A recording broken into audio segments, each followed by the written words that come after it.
তাকবীরে তাশরিক কি এবং এটা কখন পড়তে হয়, এর বিধান কি?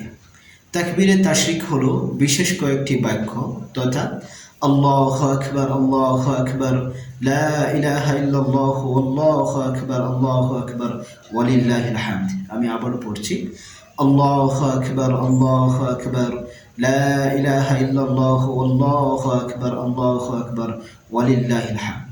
এই তাকবীরটি নির্দিষ্ট দিনে নির্দিষ্ট সময়ে পড়া, এটা প্রত্যেকটা প্রাপ্তবয়স্ক মুসলমান নারী পুরুষের উপরে ওয়াজিব।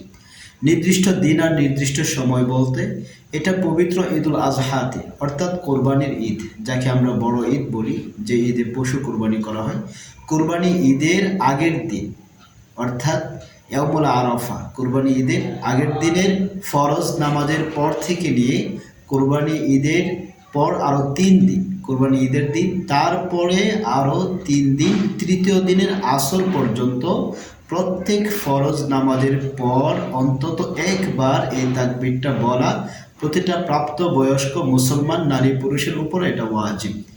নারীরা এটা আস্তে আস্তে বলবে, পুরুষেরা জোরে জোরে বলবে। যে সমস্ত নারীদের এই সময় নামাজ থাকে না, এটা তাদের উপর আবশ্যক নয়, এবং মুসাফিরের উপরেও এটা আবশ্যক নয়। এটা হলো তাকবীরে তাশরিক।